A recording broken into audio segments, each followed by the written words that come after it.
Students, मैं हूं अमन खान और आप सब देख रहे हैं भाई अमन केमिस्ट्री क्लासेस। तो चलिए अपन अपना लेक्चर नंबर 11 स्टार्ट करते हैं भाई। ठीक है, उस लेक्चर नंबर 11 स्टार्ट करने से पहले अपन अपनी परंपरा को निभाएंगे भाई कि अपन लेक्चर नंबर 10 में क्या क्या पढ़कर आए हैं। देखिए भाई, सब अपने अपने पेज निकाल लो भाई। लेक्चर नंबर 10 के जो अपन पढ़कर आए, अपन डाइबोरेन की संरचना अपन ने 3 बनाई थी, उसके बारे में कुछ है उसकी बातें लिखी भाई। जैसे कि B2H6 की संरचना में सिरे वाले 4 हाइड्रोजन परमाणु तथा 2 बोरोन परमाणु कैसे होते हैं भाई, एक ही तल में होते हैं। अपन ने कुछ ऐसा बनाया था भाई, बोरोन, ठीक है, ये 2 बोरोन थे, इनसे 2 हाइड्रोजन कोनों पे थे, मतलब सिरों पर थे सर। ठीक है, और फिर क्या था, एक और सहसंयोजक बंध से था, एक आंशिक बंध से था। एक आंशिक बंध से था तो दूसरा सहसंयोजक बंध से था। ये आपने डाइबोरेन की संरचना का निर्माण करा था भाई। ठीक है, फिर अपन ने बोला था B2H6 में प्रत्येक बोरोन परमाणु पर कौन सा संकरण होता है सर, sp3 संकरण होता है। संकरण वाली संरचना बनाई थी। इन चारों sp3 संकरित कक्षकों में से ये देखो 3 तो पूरे भरे होते हैं तथा एक रिक्त कक्षक होता है। ठीक है सर, इस संरचना में 4 कितने भाई, 4 बोरोन हाइड्रोजन, ये बोरोन हाइड्रोजन, ये बोरोन हाइड्रोजन, ये बोरोन हाइड्रोजन और कोने वाले बोरोन हाइड्रोजन पे क्या होता था सर, द्विकेंद्रीय द्विइलेक्ट्रॉन, मतलब 2C और 2E बंद होते थे तथा 2 सेतु बंद होते थे, ये सेतु, जिसे अपन ने केला बंद भी नाम दिया था।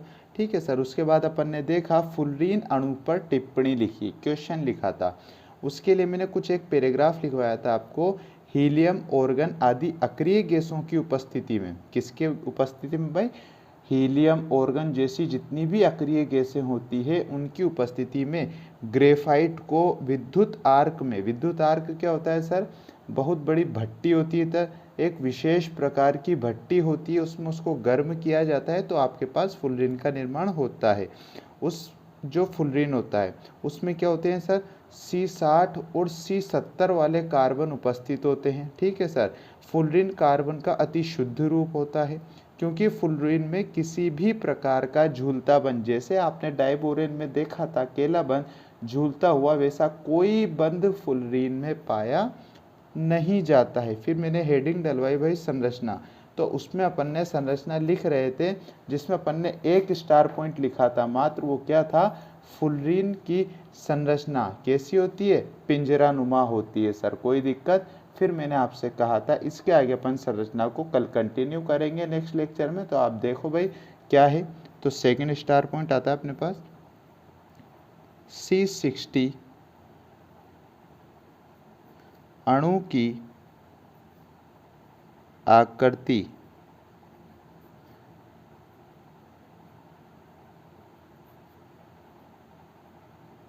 सोकर बॉल के समान होती है, इसे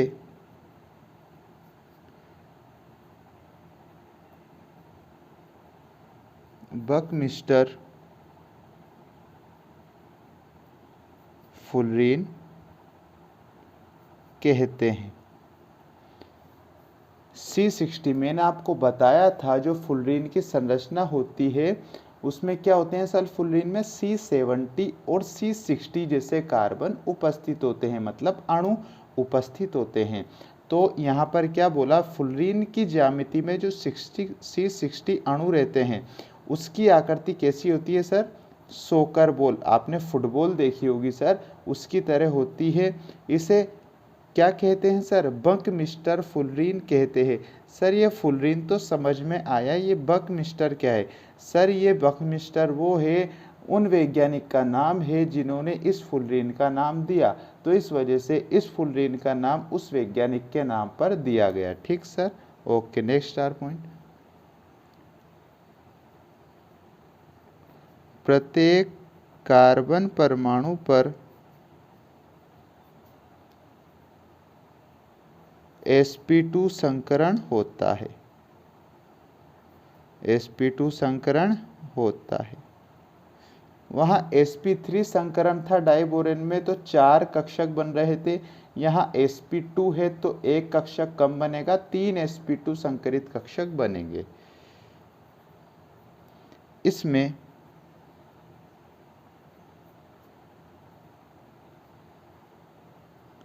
प्रत्येक कार्बन परमाणु अन्य 3 कार्बन परमाणुओं के साथ 3 आबंध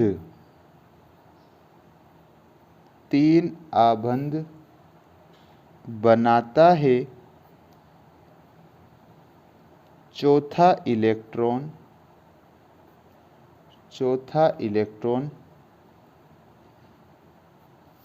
पूरे अणु पर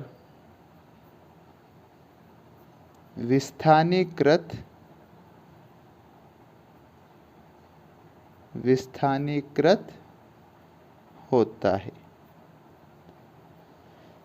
इसमें प्रत्येक कार्बन परमाणु किसके अंदर, फुलरीन के अंदर प्रत्येक कार्बन परमाणु एक कार्बन कितने कार्बन से जुड़ा होता है सर, 3 कार्बन परमाणुओं के साथ 3 बंध बनाता है तथा चौथा बंध जो होता है कार्बन के बाह्यतम कक्षक में सर कितने इलेक्ट्रॉन पाए जाते हैं, 4। सर कैसे पाए जाते हैं हमें एक बार बता दो, तो आपको इलेक्ट्रॉन विन्यास उसके लिए लिखना आना चाहिए। तो आप इलेक्ट्रॉन विन्यास लिखेंगे मेरे साथ। सबसे पहले काउंटिंग कर लो भाई कि कार्बन आवर्त सारणी में कितने नंबर पे आता है। Hydrogen, helium, lithium, beryllium, boron, carbon कितने नंबर पे आया सर, 6 नंबर पे।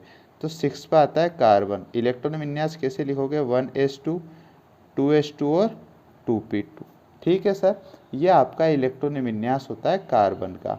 और बाह्यतम कक्षक क्या होता है, जहाँ से बंध बनाए जाते हैं वो जो कक्षा होती है वो हमेशा कौन सी होती है, सबसे बाहर वाली। तो बाहर वाली कक्षा क्या है इसकी, ये 2s2 और 2p2। ठीक है सर, ये भी n का मान 2 है, ये भी n का मान 2 है, मतलब सेम कक्षाएं हैं। सबसे बाह्यतम कक्षा यही है, तो अंदर वाली है।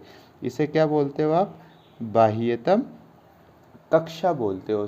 ठीक है, तो देखो एस उपकोष में भी 2 इलेक्ट्रॉन, पी उपकोष में भी 2 इलेक्ट्रॉन, तो टोटल मिला के कितने इलेक्ट्रॉन पड़े हुए हैं सर, 4 इलेक्ट्रॉन। तो वही बोला इसमें प्रत्येक कार्बन परमाणु अन्य 3 कार्बन परमाणु के साथ 3 आबंध तो बना लेता है, क्योंकि उसके पास 4 इलेक्ट्रॉन है तो 3 आबंध तो बना लिए, लेकिन चौथा इलेक्ट्रॉन जो होता है ना वो पूरी फुलरीन संरचना में क्या होता है सर, विस्थानीकृत होता है। मतलब विस्थानीकृत मतलब एक जगह से दूसरी जगह मूव गति करता रहता है। ओके सर, समझ में आ गया, बहुत अच्छी बात है बच्चा। देखिए भाई 4th स्टार पॉइंट, जो अणु को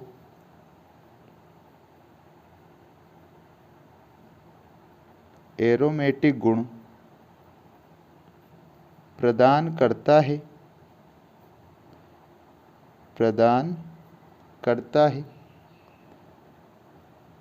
इस गेंदनुमा अणु में 60 उदग्र होते हैं। सब समझाया जाएगा भाई। प्रत्येक उदग्र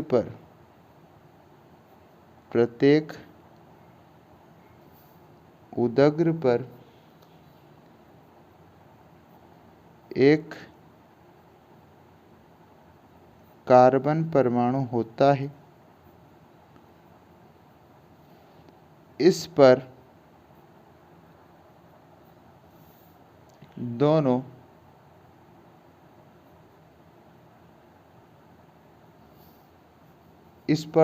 एकल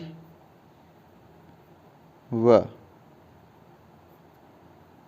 द्विबंध होते हैं, जिसकी कार्बन सिंगल बॉन्ड कार्बन लंबाई क्रमशः 143.5 पेकोमीटर पीएम पेकोमीटर तथा 138.3 पेकोमीटर होती है। गोलाकार फुलरीन को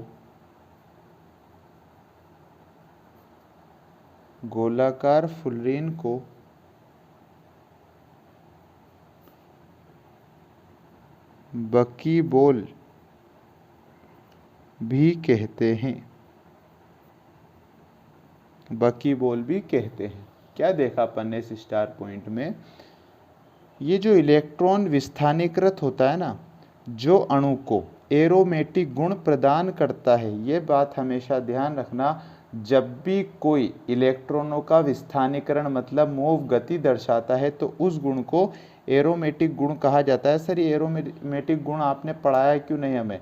बेटा, अपन पढ़ रहे हैं इनऑर्गेनिक केमिस्ट्री और एरोमेटिक गुण आएगा आपका ऑर्गेनिक केमिस्ट्री में। ठीक है सर, जो कार्बनिक रसायन आप पढ़ोगे ना, उसमें आपके पास आएगा एरोमेटिक गुण। ठीक है, तो वहाँ आपका पढ़ना ज़्यादा सही माना जाएगा। केवल अभी इतना याद रखो कि फुलरीन में जो चौथा इलेक्ट्रॉन होता है वो विस्थानीकृत होता है।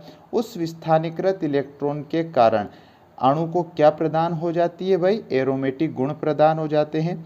इस गेंदनुमा अणु में, जो फुलरीन का गेंदनुमा अणु होता है, उसमें 60 उदग्र होते हैं। सर, ये 60 उदग्र क्या है?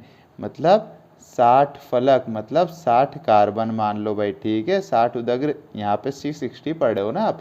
60 कार्बन होते हैं। प्रत्येक उदग्र में एक कार्बन परमाणु होता है। आ गई बात? प्रत्येक उदग्र मतलब एक फलक में क्या होता है सर? कार्बन परमाणु होता है। इस पर दोनों एकल बंध व द्विबंध होते हैं। उस कार्बन परमाणु सिंगल बॉन्ड और double bond, sir single bond को बनाया जाता है ऐसे और डबल बॉन्ड को बनाया जाता है ऐसे और ट्रिपल बॉन्ड को बनाया जाता है ऐसे। ठीक है, ये भी आपका ऑर्गेनिक केमिस्ट्री में आएगा। ठीक है, और जो एक कार्बन दूसरे कार्बन से जुड़ा होता है, उनके मध्य जो सिंगल बॉन्ड होता है, उनकी लंबाई कितनी होती है सर? सिंगल बॉन्ड की तो होगी 143.5 पेकोमीटर। कोई पूछ ले कि फुलरीन अणु में कार्बन सिंगल बॉन्ड, किसकी? कार्बन सिंगल बॉन्ड कार्बन की बंध लंबाई बताइए, तो आप बताओगे 143.5 पेकोमीटर। ठीक है, और पूछ ले कार्बन डबल बॉन्ड कार्बन, यहाँ लिख देता हूँ मैं, कार्बन डबल बॉन्ड कार्बन की बंध लंबाई कितनी होती है? 138.3 पेकोमीटर होती है। गोलाकार फुलरीन को आप बकमिस्टर फुलर तो कह ही रहे थे, लेकिन एक नाम और होता है, बकीबोल भी कहते हैं। कोई दिक्कत सर? नहीं है सर, कोई दिक्कत? बहुत अच्छी बात है भाई, नहीं है तो आगे देखिए फिर। देखो भाई, नेक्स्ट स्टार पॉइंट, ऊष्मागतिकी रूप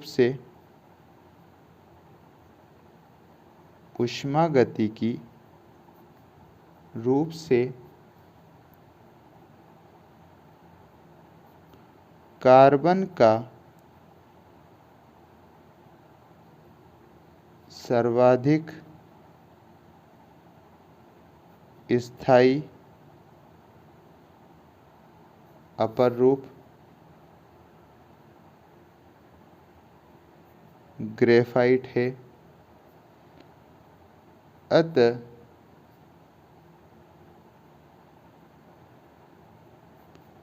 ग्रेफाइट के डेल्टा FH माइनस को 0 माना जाता है।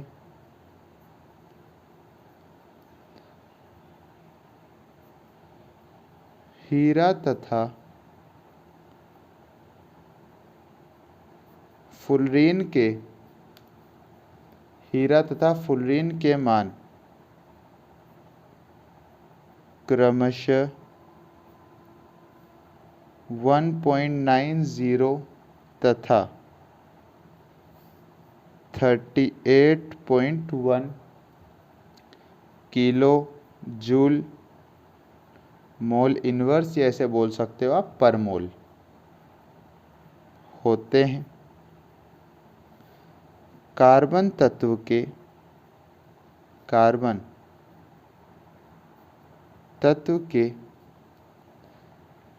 अन्य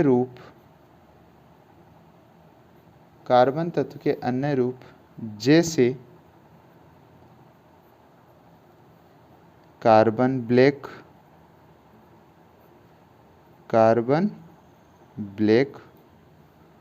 कोक, चारकोल आदि ग्रेफाइट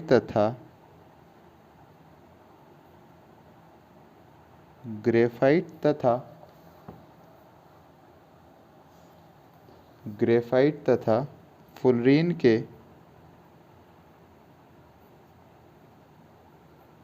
अशुद्ध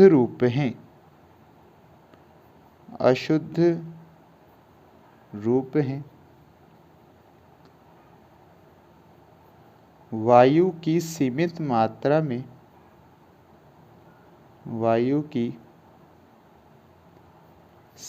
मात्रा में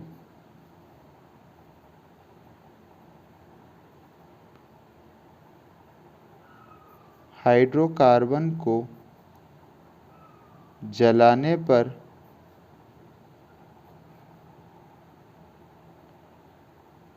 कार्बन ब्लैक प्राप्त होता है।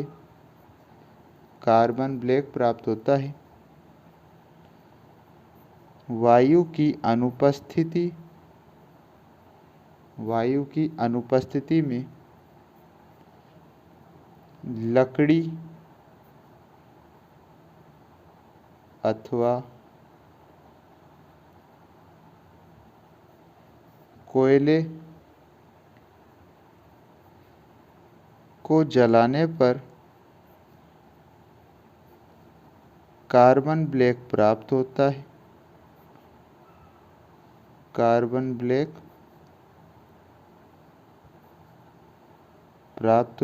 है।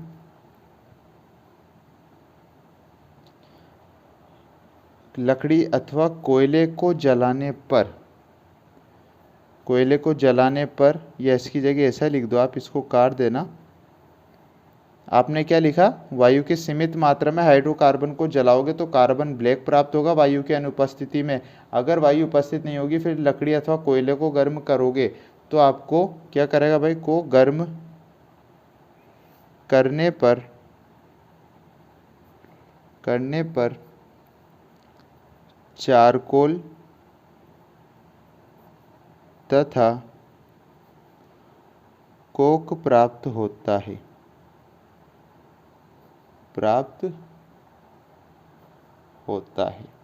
अब देखते हैं भाई स्टार पॉइंट क्या है अपने पास।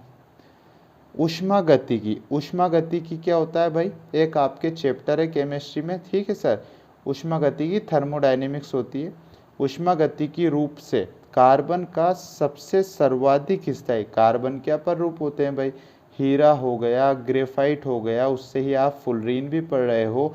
सबसे स्थायी अपर रूप ग्रेफाइट है, ठीक है सर। अतः ग्रेफाइट के डेल्टा FH मतलब ये क्या है सर?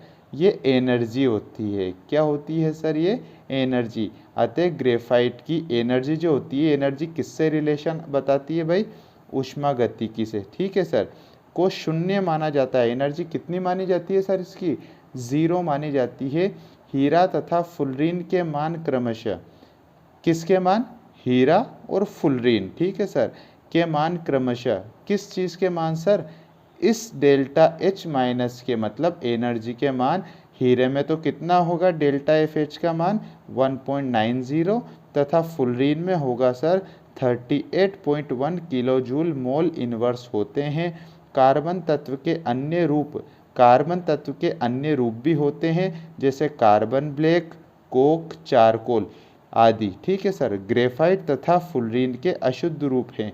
ये कार्बन के अपर रूप तो हैं, लेकिन ग्रेफाइट तथा फुलरीन दोनों अणुओं के कैसे हैं ये रूप? अशुद्ध माने जाते हैं। वायु की सीमित मात्रा में जैसे ही आप कार्बन को जलाओगे तो आपको कार्बन ब्लैक काला पदार्थ मिलेगा। वायु की अनुपस्थिति, अगर वायु उपस्थित नहीं होगी और आपने जैसे ही लकड़ी अथवा कोयले को गर्म किया तो आपको क्या मिला, चारकोल और कोक आपको प्राप्त हो गया। ठीक है सर, ये जो पूरी आपने विस्तार पढ़ा ना, ये क्या था सर, क्या था ये फुलरीन की टिप्पणी थी। ठीक है, तो सिंपल सिंपल पॉइंट अपन ने लिखे। ठीक सर, अब आप देख लीजिए इसकी संरचना कैसे बनाओगे। भाई इसकी संरचना में सबसे बड़ी धोखाधड़ी होती है भाई। ठीक है, कोई कैसे बनाता है, कोई कैसे बनाता है, तो अपन भी वैसे ही बनाएंगे भाई। ठीक है, आराम से बनती है, कोई दिक्कत नहीं है, ज़्यादा को रटने की बात नहीं है, बुक में और क्लियर दे रखी है भाई। ठीक है, सबसे पहले आप बना दोगे भाई एक गोल संरचना बना दोगे। ठीक है सर, अपन ने क्या करा है, गोल संरचना बना दी, फुटबॉल का बाहरी आकार बना दिया। अब इसमें जैसे फलक होते हैं, ये एक कार्बन से ये 3, ठीक है, अब इसको ऐसे कर दोगे, इसको ऐसे कर दोगे, इसको ऐसे कर दोगे, इसको ऐसे कर दोगे, फलक देखें आपने, बस वैसे के वैसे ही फलक बनाए जाएंगे भाई। ठीक है, षटकोणीय आकार में फलक, बस और कुछ बात नहीं है सर। मैंने क्या करा, एक बॉल बनाई, उसके अंदर क्या बना दिए भाई, षटकोणीय वलय बना दिए भाई। ठीक है, और कुछ ज़्यादा रॉकेट साइंस मैंने नहीं लगाई। ठीक सर, यहाँ से जुड़े होते हैं कारण, ये जो हर एक कोना है, ये कोना क्या है सर, ये कोना कार्बन को दर्शाता है। ठीक है सर, इस चित्र में क्या क्या होता है वो मैं लिखवा देता हूँ, उसकी डिटेल में आपको बता देता हूँ, तो देख लो भाई चित्र में क्या क्या होता है। चित्र किसका है, ये C60।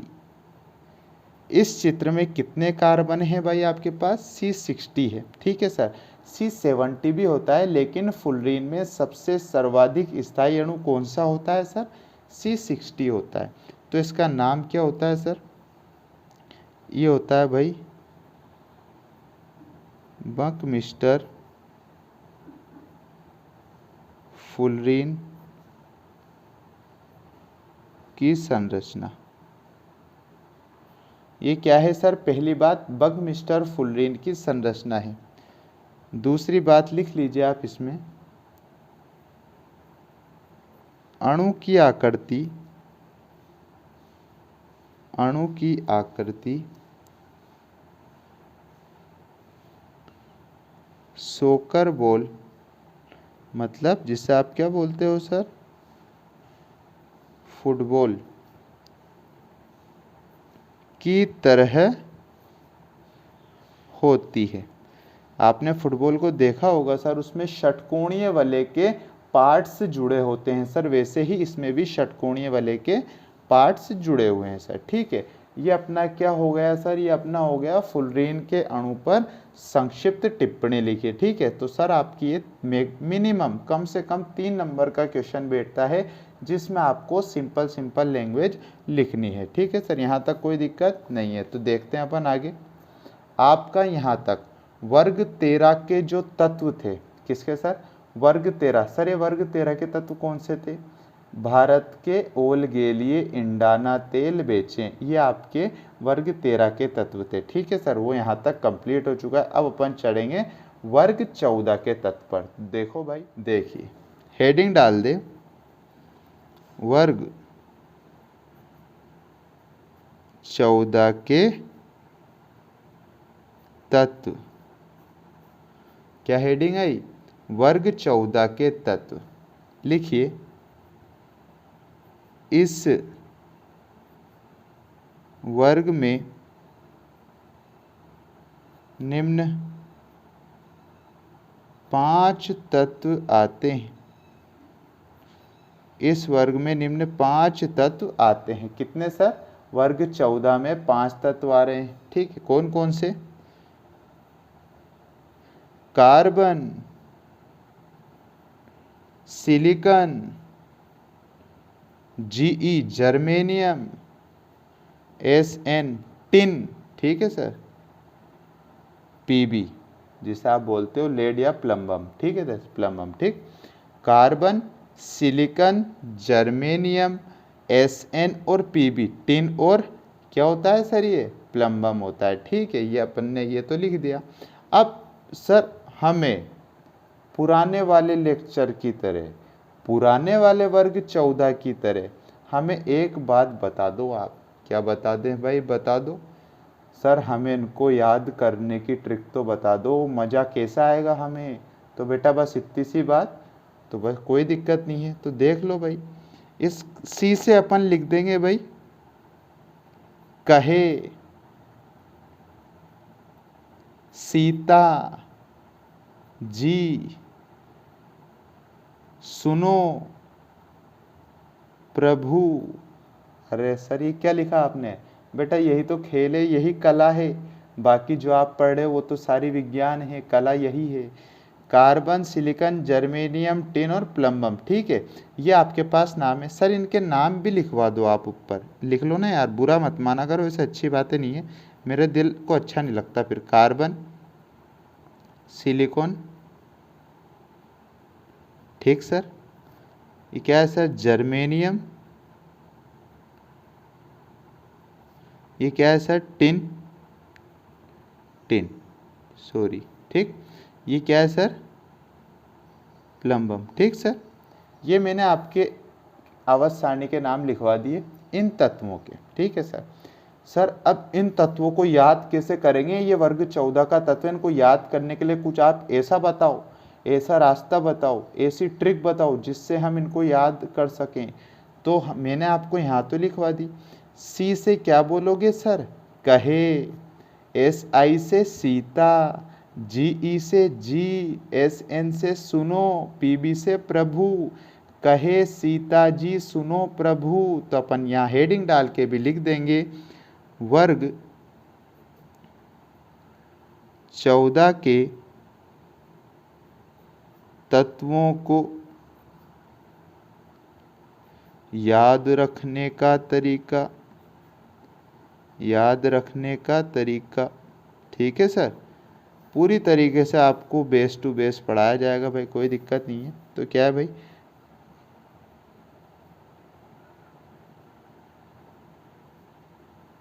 ये आपके पास निम्न 5 तत्व हैं भाई। तो क्या लिखोगे आप इन सबके सामने, कैसे लिखोगे भाई, कहे सीता जी, सीता जी कह रही हैं और प्रभु सुन रहे हैं, ठीक है सर। ये आपकी ट्रिक हो जाती है वर्ग 14 को याद करने की, ठीक सर। कोई दिक्कत है क्या सर यहाँ तक, सर नहीं है यहाँ तक, ठीक है सर। वर्ग 14 के तत्व अपना नया हेडिंग डाली। इस वर्ग में निम्न 5 तत्व आते हैं जो होते हैं कार्बन, सिलिकॉन, जर्मेनियम, टिन और प्लम्बम, ठीक है, जिसे अपन बोलते हैं कहे सीता जी सुनो प्रभु। ट्रिक भी अपन ने लिख ली। आई होप कि आपको वीडियो अच्छी लगी होगी भाई। अगर आपको वीडियो पसंद आई हो तो लाइक करें, शेयर करें, कुछ प्रॉब्लम आती है तो कमेंट भी करें भाई। और हमारे चैनल को सब्सक्राइब कर देना जिससे हमारे आने वाली वीडियो की नोटिफिकेशन आप तक आसानी से आ सके। मिलते हैं अपन अपने नेक्स्ट लेक्चर में।